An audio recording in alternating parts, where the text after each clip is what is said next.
Hello, welcome to Luminaries and Retina. We recorded this podcast with Dr. Kirk Packo back in November of 2021. Kirk passed away in September of 2023. There's no doubt that Kirk's impact in Retina has been echoing since he stepped into it. We wanted to give his voice the chance to echo one more time for anyone who may have missed the interview. Without further ado, here's our talk with Kirk Packo.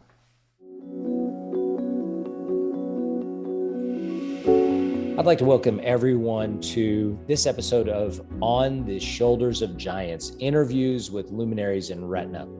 My first guest tonight is none other than Dr. Kirk Packo.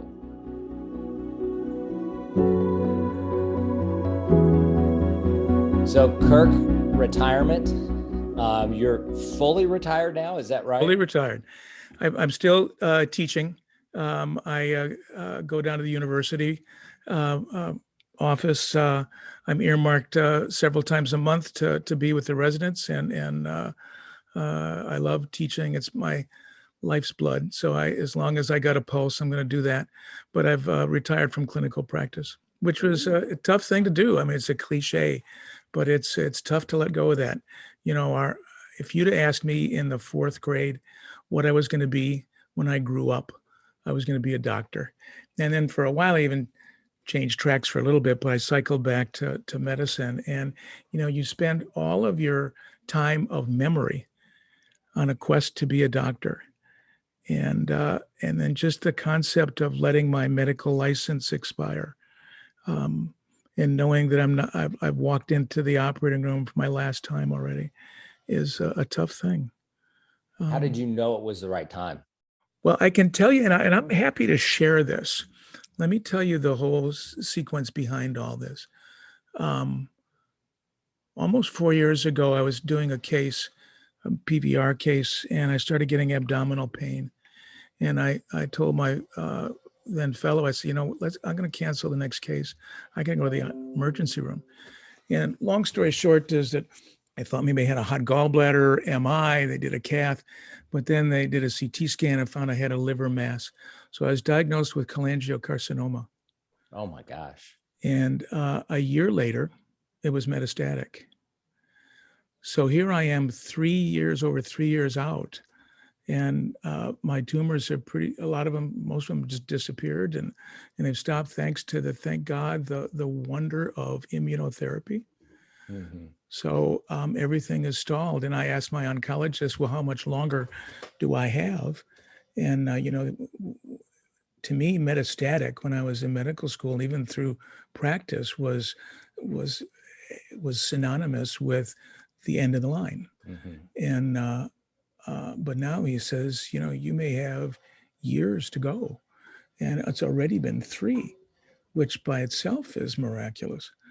So that, you plan for the worst, but hope for the best is the cliche. Immunotherapy, despite the wonderment of it, was a little tough. I mean, I had a complication a couple months into it where I had a branch artery occlusion in my right eye, which is a way to get the attention of a retinal specialist. Thank God it was a supraonasal scotoma, not involving the macula. So it was the best place to have it. And I have no awareness of it at all. And I think I can map it out a little bit on a visual field still. But thank God it didn't impair me at all. So I continued to practice just fine with that. But this last time, 6 months ago, I had a cascade of problems where I had COVID, was hospitalized with that. I was really fatigued. And then the fatigue kept getting worse rather than better. And then they felt it was my aortic valve. This all started, John, when I was in high school, and we can actually get into this and cycle back. When I was a senior in high school, I was diagnosed with Hodgkin's disease. And I was just on a routine chest x-ray getting ready for college applications. And the then therapy in the late 60s, early 70s was to radiate the hell out of your chest. And so I had 5,000 rads of radiation. And then for the next 50 years, I've dealt with radiation issues, coronary artery disease, hypothyroidism, bundle branch blocks that ultimately ended up with a need for a pacemaker and all these things. And the cholangiocarcinoma was a direct result of this too, because it hit the left lobe of my liver. And it's well documented 50 years later, after treatment for Hodgkin's disease, you can get cholangiocarcinoma. But the but they thought I was having more trouble with my aortic stenosis, another radiation effect. And so I had a TAVR procedure, had a new aortic valve put in. This was about 4 months ago. And then I was supposed to have this surge of energy, which didn't happen. And I kept getting weaker and weaker and weaker. And then what happened was that the immunotherapy took out my pituitary gland. And I lost all my hormones, including ACTH. So I basically had a cortisol level of 0. People don't have cortisol levels of 0. They usually have something. Yeah. But I had a cortisol level of 0. And I was doing a case, and I was just, again, these decisions happen in the middle of surgery, which is, for me as a surgeon, was an interesting sequence. But even my fellow was guiding me through, helping me stand and whatnot. And that night I decided to retire because I felt I just couldn't do it. And I didn't have a diagnosis then. But then after I had some a little bit of prednisone, I felt like $1 million. And today I feel like I'm 20. I've never felt better. I've lost a lot of weight. I feel great. I feel like I could go see 100 patients tomorrow. But I looked at it, John, like God saying, Kirk, you've had a great career. You don't need to do this. I may not give you a recovery again the next time. Why don't you use this to get things together and enjoy things that for the past 50 years I've kind of deprioritized, which is this entity called family. And so I am enjoying to no end my 4 grandchildren. The last one is a 1-year-old baby girl who's the most beautiful little angel on the face of the earth. And so I'm having great fun with her. We're doing the classic downsizing. We're moving to a new home next month. And so that plus the cool thing is I've signed up for, I still have about 5 meetings I'm signed up for to attend. I attended the Stanford 6-hour course on optic nerve drusen a couple weeks ago. Why? Because I love it. And my career goal was to, and we can talk about this too, was to write a paper. I've never written a paper with one of the most influential people in my life, who's Mort Goldberg, was my chairman. So I have a paper that the masthead says Packo and Goldberg. And that was just published a couple weeks ago. And the whole paper was written, submitted, and hit publication after retirement. So I've been more academically productive than I have in a long time too. If retirement means you should do things that you want to do, I'm doing things I want to do. And with the soul thing is, I'd still love to have my hands on a Photrector. Yeah. But I've had it for several thousand times, so I don't need to do more. It's funny because how many times have we seen you at a meeting in the last 4 years and just not known this, and yet you bring so much energy and enthusiasm. Yeah. The things I think about when I think about you, Kirk, are just passion and enthusiasm, and then a passion for teaching. So where did you get those things? I know your dad was a photographer, and I can understand how that kind of led you into ophthalmology, but how did you get instilled with such just a love of what you do? It had to have started when you were younger. You don't just become this way. You are this way from the beginning. I think we're the result of not only genetics, but upbringing. And of course, you point to your parents, right? My mother instilled in me a drive to be something different and to be a leader. All of us as doctors, particularly going into ophthalmology, we're smart people, right? Top of the class. And so, being, all A's and all that kind of stuff. But I was class president for 4 years in a row. And I loved being in the role of directing things and, and working with other people in that capacity. And teaching, by and large, kind of grows out of that kind of a pursuit. So I think I've always loved doing that. I really point to the start of this passion in me. And I don't know that my career would have followed the same path without the thing that happened to me, and that was my quest for ophthalmology in the beginning. When I was looking for a residency program, that was the first year of the match.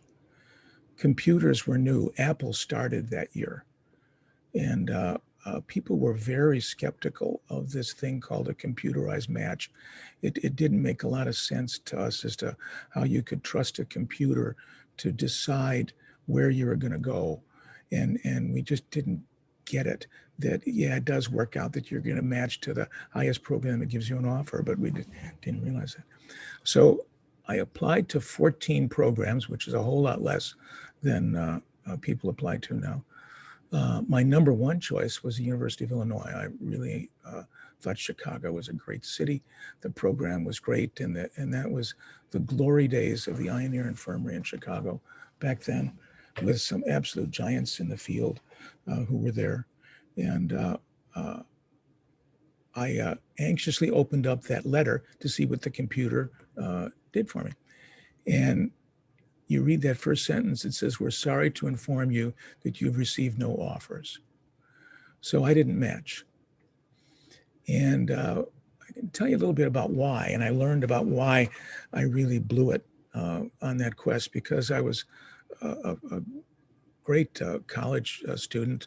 Again, leadership roles in student council, and I was a drama major, which actually was the thing that people found too much out of the box for me, for the people that they're looking for.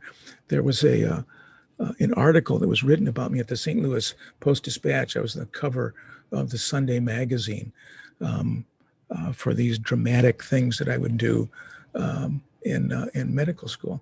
And I added that newspaper. I can tell a bit more about that in a moment, but I added that to the applications, and people thought that this was just too weird. So I didn't match anywhere.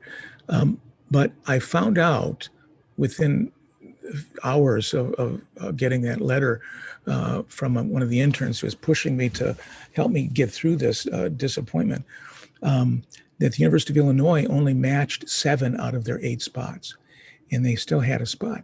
And the reason that they had it is they only ranked 8 people. Again, just to show you that people didn't know how to work the match in that first time. So there was an extra spot, and they asked me to come up and interview again. So I flew back up, and I met with several of the faculty again. And I remember sitting in like it was yesterday, I remember sitting in Mort Goldberg's office, and Mort told me what he was looking for in residents. It wasn't good enough for him to train really great eye doctors. That was just a given. What he wanted is he wanted to train people that would actually make a difference in their career. And he called it his ripple effect, where he wanted to train people who contributed and influenced other people, particularly through teaching, publishing, presenting. And those people would then go out and train other people who trained other people who trained other people. Mort told me the story that how he got on that ripple effect is that when he was a medical student, he met with DeBakey, the guy who invented coronary artery bypass surgery. And DeBakey told the then medical student, Mort Goldberg, that, look at how many people he's influenced, millions, because of the surgery that he invented. Well, I was desperate to get this spot. And there's a great Yiddish term called chutzpah. So I had chutzpah at that moment. As a medical student, looked Mort Goldberg in the eye and I says, Dr. Goldberg, all I need is the chance. You give me this chance and I will show you what I can do. And 10 years from now, you and I are going to have dinner. And we're going to decide whether or not I made good on it. And he just pauses and looks at me and smiles. And he says, okay. And half hour later, they gave me the spot. And before I caught a cab back to O'Hare on my way back to St. Louis, I sat on the bus station across the street on Taylor Street. And it was starting to snow. It was almost like a scene out of some Spielberg movie, like Tom Hanks was sitting there. But I sat there in the snow watching the infirmary across the street, imagining me walking through those doors in another year and knowing that I had a promise I had to make good on and a dinner that I was going to have to go for 10 years later. And that launched me into, making good on a promise. And I think that, maybe my career would have worked out the same way if I'd have got in, but it drove me. And when I got to the infirmary, I knew I was the guy who didn't match, and I had to make good on it. We did have that dinner, and 2 years ago, when I got that lovely award from the ASRS, Mort called me, and he says, "Yeah, you made it. You made good on the promise," is all he said. You took a break between college and medical school, right? And went out to New York and did some acting and directing. It was actually in the middle of college, and I was in New York at the American College of Dramatic Arts. Great program. Spencer Tracy graduated from there. A lot of great names. I was thinking of going into it as a field. I was a directing major in college as part of the drama program, and again, it kind of shows you the mind of me. I got to be in a leadership role, and I loved directing. I just absolutely adored it, and did several big productions in college. And when you're in college and summer stock and things that I did, I was a big guy back then, and so what are the roles? I played character roles. I wasn't the ingenue leading man type of thing. So I had fun roles, but I played the old guy a lot of times. And in reality, unless you're Dustin Hoffman, in real life, they're going to hire a 70-year-old person for a role that's 70 years old. They're not going to hire a 20-year-old kid. And my time in New York really kind of brought me to my senses.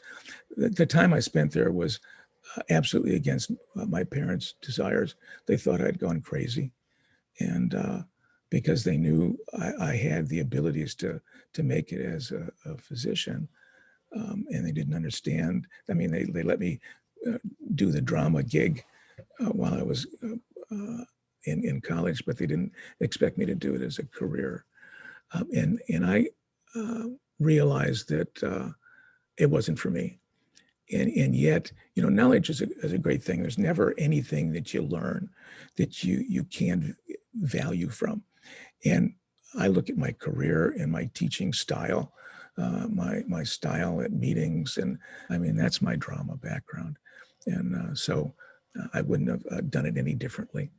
And even the fact that kept me the first cycle of getting easily into an ophthalmology spot, I wouldn't have done it any differently either. It was a perfect way for me to get my career set out. Now, your son Bob is a director and works in the film industry. Do you think some of that rubbed off on him? Absolutely, and more from my brother. I have one brother who just died last year, but my brother is a graphics artist, and my father was a photographer. So I grew up in that type of environment, and my brother was a brilliant graphics artist, and he also made films in commercials and in industrial films and things. And when my son was growing up, my son is now 42 years old, but when he was from 8 to 10, he would spend several weeks visiting with my mother and my brother back in Toledo, Ohio, and they would make a movie. And they would do a parody of a movie that was out at that time. It was Indiana Packo and the Temple of the Dinosaur, small instead of big, things like that. And so he had this collection of wonderful movies that they made with my brother. My son idolized his uncle. And they did it very professionally. They storyboarded it out. They wrote a script. They did scene shots. They did just for a cinematographer. This is the medium shot, the wide shot, and they did the whole thing. So he really got the bug back then. So again, you ask me when I was his age what I was going to be. I was going to be a doctor. You ask my son what he was going to be. He was going to be like his uncle. And in fact, he came home one day with a project that, what are you going to be? And he had a figure that he drew that looked exactly like my brother. And he was going to be an artist and make films.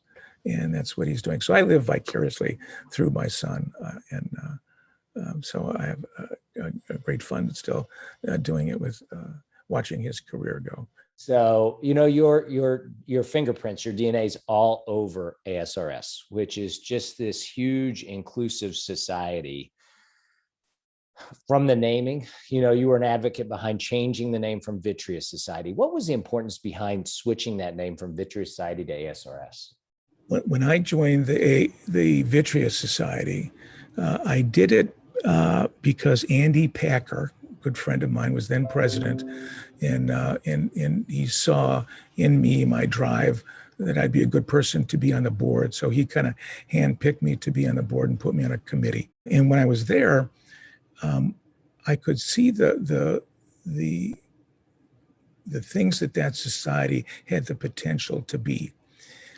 The other societies like the Retina Society and the Macula Society or the AOS, they were restricted, and you had to prove your worth in order to get into them through publications and be voted in. And the founders, Jerry Bavino, Alan Vernon, Roy Levitt, were brilliant in the fact that they made it an open society. And it really stands out among all subspecialty societies in ophthalmology in that way, to this day. So if you've done a fellowship and your life is about retina, you're welcomed. And you could get up and present, and even if it's a crazy idea, you were welcomed. And I thought that was brilliant. And I had thoughts of doing so much more than just the meeting. The website was just starting. I thought there was all sorts of things you could do with it. Create a museum for the history, to create a fellows outlet, to get involved with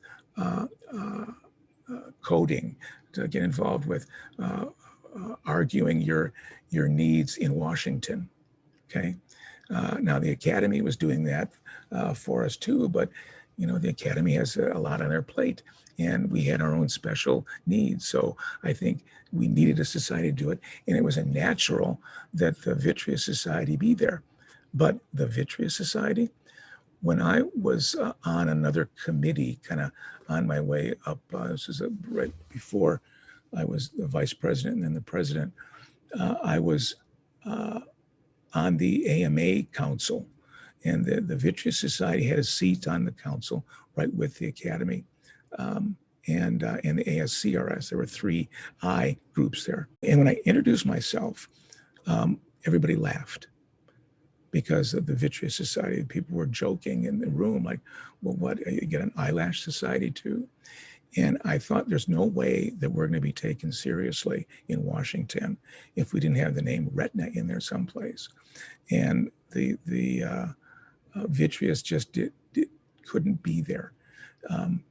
Now, the people who founded the Vitreous Society had certainly a lot of emotional ties to it. And I would have been the same way had I been the one who started that society.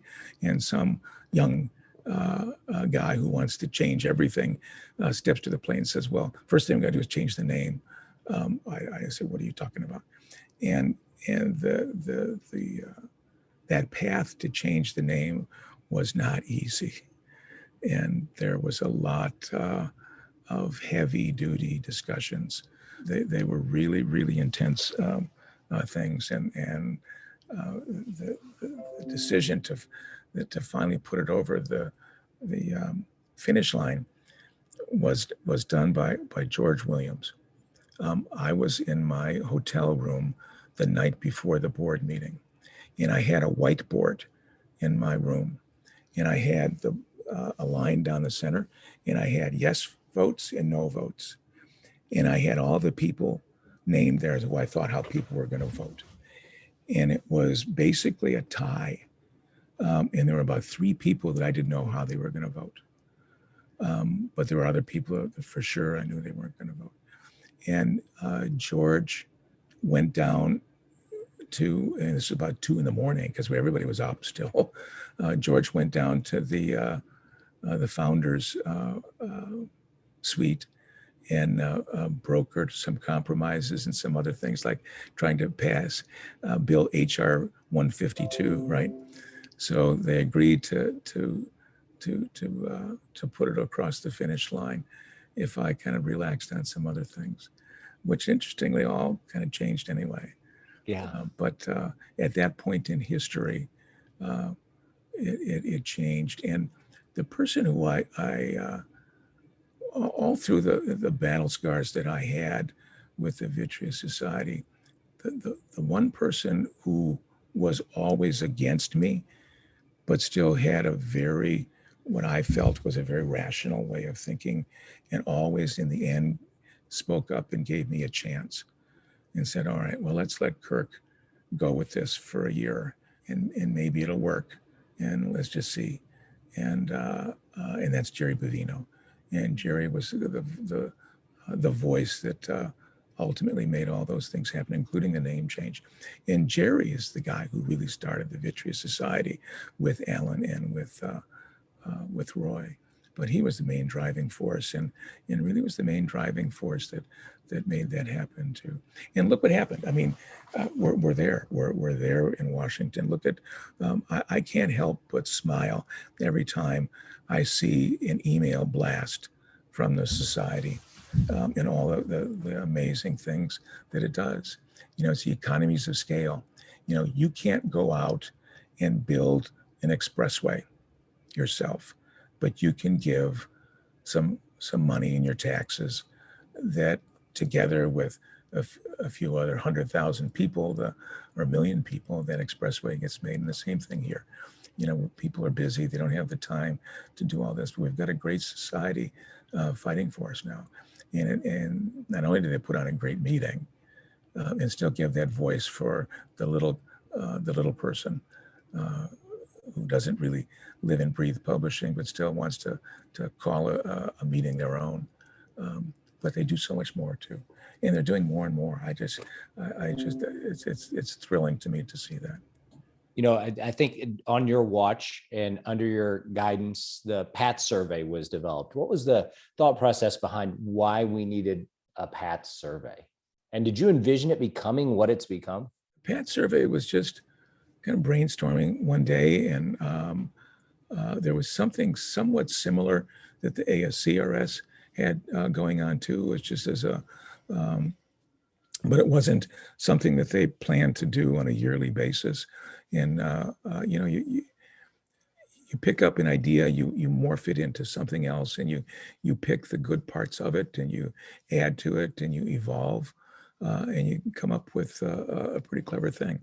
And the idea to do trends, to do it every year, and to see how things change over the years, and then to branch it out internationally to see how regionally it changed and whatnot. You know, originally, so many of these things, everything costs money, right? So that was, I had to get that through the board because it was It wasn't instantly self-sufficient funding, but we were able to get some corporate support for it, and the corporations were interested in the data too. The accurate marketing data is worth its weight in gold. And and I always felt, when that first meeting in Rome happened, and I felt very strongly that we should have an exhibition floor. And the Vitreous Society never had corporate people in their meetings. They took some money in support, but they didn't allow them to put up anything. There was no booths or anything like that. And I felt that we're all the same people. We make a living taking care of eye disease, and we can't do what we do without corporate ophthalmology. But you just need to do it in understanding that you want to be, your ideas be bought off, and the feds got involved with that too. But if you're going to have an instrument in your hand, it pretty good if maybe a doctor was involved with the development of that, or if a doctor was the one that brought it to the company and says, this is a need that we have, an unmet need, and let's solve this. And I don't have an electrical engineering background, but you guys have that resource, so let's work together, okay? There's also lots of education that can happen on an exhibit floor. You walk around and you see things, you compare things. I felt we needed to do that. And the PAT survey was just a way to a tool to make that happen, or to add to it. And you got to take it for a grain of salt, because you're just asking people's idea of what they've done. And, the numbers are in large part inaccurate on things, but it's still, as long as you consider it for what it is, it's still a great resource. And again, it's so thrilling to me personally to see that when it's referenced in a peer-reviewed journal, like reference number 62 is the PAT survey, or you see it presented in a courtroom for liability arguments and things, which is not designed to do, but still people use that. And a lot of the things that I did, again, that was my idea, but I needed a partner in crime, and that's where I turned to John Pollock, and I said, John, let's work on this, and he kind of got the concept pretty quick, and so John and I did it that first year, and pulled all-nighters in this little research office I had in our private room, smoking cigars, 3 a.m, listening to Earth, Wind, and Fire. I can't listen to any Earth, Wind, and Fire song without thinking about the PAT survey. And then we hand brought all these things that we printed ourselves and dry mounted and trucked them all over to Rome and put them up. And it was an instant hit. Everybody loved it.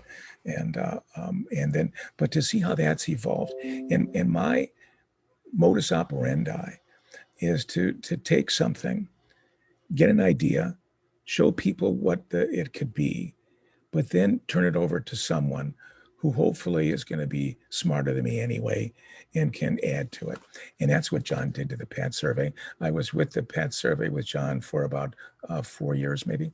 And then John ran with it, and then he turned it over to someone else and then made it even better. And the same thing with Retina Times magazine. I did it completely page by page for the first couple issues, and then turned it over to other people who just made it spectacular. It's such a beautiful publication. We have journals, and we have throwaway journals, and we have everything. This is like it's like a book of art. It's so well done and well published. The images are beautiful. What was the nidus behind Retina Times? Well, I had a lot of things on my plate. This was one of the things I did as president of the society, and I just couldn't do everything. The website was a battle to get in a little bit sharper shape, but we had a newsletter that the society published that was just it was, I think we have some old copies of it that were mimeographed.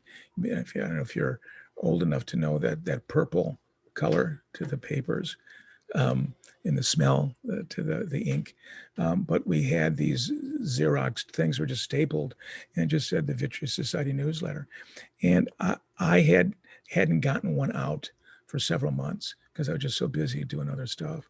I mean, basically, I had this research office where it started in 1999, and I was accused by one of the board members of being psychotic, which one of the other adjectives that they threw my way, which maybe was not too far from the truth.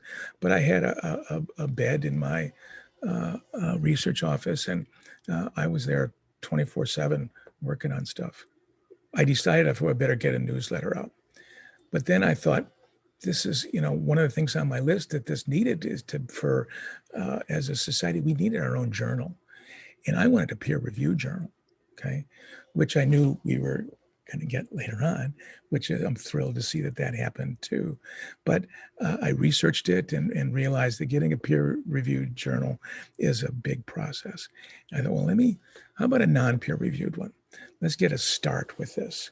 So I started it out, and and again, used my background in design with a lot of help from ideas from my brother on how to do it. I learned some softwares on how to do publishing softwares to get it done. So I designed the first 3 issues completely and basically wrote most of the articles. And Brett Foxman, I asked to be the editor with me, and I asked Brett to be the editor-in-chief, thinking that I could hide behind that and people wouldn't recognize that it was me doing this. And when the first issue came out, it was passed around, and it looked nothing like the newsletter that we had before. And Alan Verne, one of the founders, after Brett made the presentation, and I was just quiet, sitting there. The next thing on the agenda was the Retina Times magazine. And this was truly one thing that I didn't present to the board, and I just did. And it's that old cliche, you can ask for forgiveness rather than permission. In this one, I knew if I asked to do it, it wouldn't have got done. And maybe there were several other things that they would accuse I did that way anyway, but this was truly when I'll admit that I didn't ask anybody. I did it secretly. And when Brett was done with his presentation, everybody was kind of quiet. And Alan lifts up the copy of it, and he stands up holding it like this. And he says, "You know what? I'm sorry, Dr. Foxman, but this stinks of Kirk Packo." And I spoke up and I said, "Hey, can you elaborate on that? Do you mean like lilacs? Is that how just exactly what do you mean stinks?" And then it blew up into a big argument based on cost. Now, I had researched it. I went with Karen Baranek, who was one of my loves of my life, and my little sister. And we went to at the exhibition floor at the Academy about 4 or 5 months before I did this. We went to every single retinal company around, and we were selling ads. And I had an ad card, very professional. I had a prospectus printed up on just what it was going to be. We did a mock-up of what the magazine was going to look like, and we got funding. Did we put it over the finish line on the first issue? No, which is again why they wanted to kill me. But and now it's more than self-sufficient. It's a revenue stream as a resource, but it's not designed to be a money maker. That's not why we do it. We do it for the content. But that's the story that kind of behind that. And again, I'm so thrilled to pick up an issue of it each time because it has gotten so much better. some of the ideas I had of, I had a humor page and cartoons and crossword puzzles and stuff. Yeah, that's cute maybe the first time, but to get some interest off, but that doesn't need to be there. And then the other things that they do, it's another great way to get other people involved in it. Subsection editors and people who stay current. Yeah, it's great to see that. Again, it's my modus operandi. Get there, if it works and it has some legs to it, then give it to other people and see what they can do with it, because they're going to do it better than what I thought in the first place.